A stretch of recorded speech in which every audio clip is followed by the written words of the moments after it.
ನನ್ನ ಮಗ IAS officer ಆಗ್ತಾನೆ, ನನ್ನ ಮಗ ಇಂಜಿನಿಯರ್ ಆಗ್ತಾನೆ, ನನ್ನ ಮಗ ಡಾಕ್ಟರ್ ಆಗ್ತಾನೆ, ನನ್ನ ಮಗ ದೊಡ್ಡ ಆಫೀಸರ್ ಆಗ್ತಾನೆ ಅಂತ ತಂದೆ ತಾಯಿ ಕಷ್ಟಪಟ್ಟು ದುಡಿದು ಕಣ್ಣೀರಲ್ಲಿ ಕೈ ತೊಳೆದು ತಮಗೆ ಹೊಟ್ಟೆಗಿಲ್ಲದೆ ಇದ್ದರೂ ಕೂಡ ದೂರದ ಊರಲ್ಲಿ ದೊಡ್ಡ ದೊಡ್ಡ ಕಾಲೇಜ್ನಲ್ಲಿ ಓದ್ತಾ ಇರೋ ಮಗನಿಗೆ ಏನೂ ಕೂಡ ಕಡಿಮೆ ಮಾಡದೆ ತಿಂಗಳಾಯಿತು ಅಂದರೆ ಕಂತೆಗಟ್ಟಲೆ ನೋಟನ್ನು ಎನಿಸಿ ಆ ಮಗನ ಭವಿಷ್ಯಕ್ಕೋಸ್ಕರ ಕಷ್ಟಪಟ್ಟು ಸುರಿತಾನೇ ಇರ್ತಾರೆ. ಕಾಲೇಜ್ ಫೀಸ್, ಆ ಹುಡುಗನ ಖರ್ಚು ವೆಚ್ಚ, ಅವನ ಊಟ ತಿಂಡಿ, ಕೊನೆಗೆ ಆ ಹುಡುಗ ಹಾಕುವಂಥ ಚಪ್ಪಲಿಗೂ ಕೂಡ ತನ್ನ ತಂದೆ ತಾಯಿ ಕಷ್ಟಪಟ್ಟು ದುಡಿದೇ ಹಣ ಕಳಿಸ್ಬೇಕು.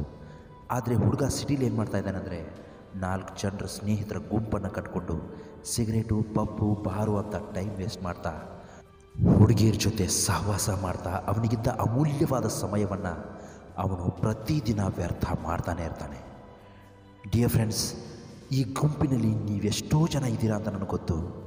ಆದರೆ ಜೀವನ ಅಂದರೆ ಇದಲ್ಲ. ಜೀವನ ಅಂದರೆ ಏನು ಗೊತ್ತಾ? ತನ್ನವರಿಗಾಗಿ ಯಾರು ಕಷ್ಟಪಡ್ತಾ ಇರ್ತಾರೋ ಅವರ ಹೆಸರನ್ನು ಉಳಿಸ್ಬೇಕು. ಅದೇ ಜೀವನ. ಅದೇ ನೀವು ಹೆತ್ತ ತಂದೆ ತಾಯಿಗೆ ಕೊಡುವಂತಹ ಗೌರವ. ಗೆಳೆಯ, ಇನ್ನೂ ಸಮಯ ಮೀರಿಲ್ಲ. ನಿನ್ನ ತಂದೆ ತಾಯಿ ನಿನಗೋಸ್ಕರ ಕಾಯ್ತಾ ಇದ್ದಾರೆ.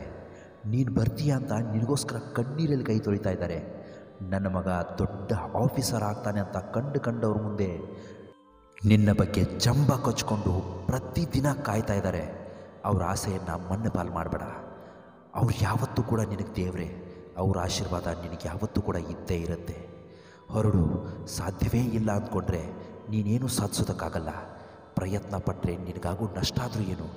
ಗೆದ್ದರೆ ಸಂತೋಷ, ಸೋತ್ರೆ ಅನುಭವ. ನೀನೇನು ಅಂತ ಇನ್ನೊಬ್ಬರಿಗೆ ಅರ್ಥ ಮಾಡಿಸೋ ಪ್ರಯತ್ನ ಯಾವತ್ತೂ ಮಾಡಬೇಡ. ಅದು ವ್ಯರ್ಥನೇ. ನಿನ್ನನ್ನು ಪ್ರೀತಿಸೋರಿಗೆ ನೀನೇನಂತ ಗೊತ್ತಿರುತ್ತೆ. ನಿನ್ನ ಜೀವನದಲ್ಲಿ ಕಳೆದು ಹೋದ ಒಳ್ಳೆಯ ಸಮಯ ನೆನಪಾಗಿ ಉಳಿದಿರುತ್ತೆ. ಕಳೆದು ಹೋದ ಕೆಟ್ಟ ಸಮಯ ಬದುಕಿನಲ್ಲಿ ಪಾಠವಾಗಿ ಉಳಿಯುತ್ತೆ. ಗೆಳೆಯ, ದಾರಿ ಇಲ್ಲ ಅಂತ ನೀನು ನಡೆಯೋದನ್ನೇ ನಿಲ್ಲಿಸಬಾರ್ದು. ಆನೆ ನಡೆದಿದ್ದೇ ದಾರಿ ಅನ್ನೋ ಹಾಗೆ ನೀನು ನಡೆದಿದ್ದೇ ದಾರಿ ಆಗಬೇಕು. ಆ ನಿನ್ನ ದಾರಿ 4 ಜನಕ್ಕೆ ಮಾದರಿಯಾಗುವಂತಿರಬೇಕು. ಯಶಸ್ಸು ಅನುಭವಗಳಿಂದ ಬರುತ್ತೆ. ಅನುಭವ ಕೆಟ್ಟ ಅನುಭವದಿಂದ ಬರುತ್ತೆ. ಗೆಳೆಯ, ಹೊರಡು. ಒಬ್ಬ ಯಶಸ್ವಿ ವ್ಯಕ್ತಿಯ ಹಿಂದೆ ಅವನ ಪರಿಶ್ರಮ ಇರುತ್ತೆ. ಆ ಪರಿಶ್ರಮಕ್ಕೆ ಒಂದು ಯಶಸ್ವಿ ಅಂತ್ಯ ಕೂಡ ಇರುತ್ತೆ. ಅದಕ್ಕಾಗಿ ನೀನು ನಿನ್ನ ನೋವನ್ನು ಕೂಡ ಸ್ವೀಕರಿಸು. ಯಶಸ್ಸಿನ ಕಡೆಗೆ ಹೆಜ್ಜೆಯನ್ನಿಡು. ಕೊನೆಗೊಂದು ಮಾತು ಹೇಳ್ತೀನಿ. ಜೀವನದಲ್ಲಿ ನೀನು ಎಷ್ಟು ನೋವು ಅವಮಾನ ಎದುರಿಸ್ತೀಯೋ ಅಷ್ಟು ಚೆನ್ನಾಗಿ ಬದುಕ್ತೀಯ. ನಿನಗೆ ಬದುಕುವ ಛಲ ಅನ್ನೋದಿರಬೇಕಷ್ಟೇ. ಇಂತಹ ಮತ್ತೊಂದು ಒಳ್ಳೆಯ ಕಂಟೆಂಟ್ ತೊಗೊಂಡು ನಾಳೆ ಬಂದೇ ಬರ್ತೀನಿ. ಚಾನಲ್ ಒಂದು ವೇಳೆ ನೀವು ಸಬ್ಸ್ಕ್ರೈಬ್ ಮಾಡಿಲ್ಲ ಅಂದರೆ ದಯವಿಟ್ಟು ಸಬ್ಸ್ಕ್ರೈಬ್ ಮಾಡ್ಕೊಳ್ಳಿ. ನಮಸ್ಕಾರ, ಎಲ್ರಿಗೂ ಒಳ್ಳೆಯದಾಗಲಿ.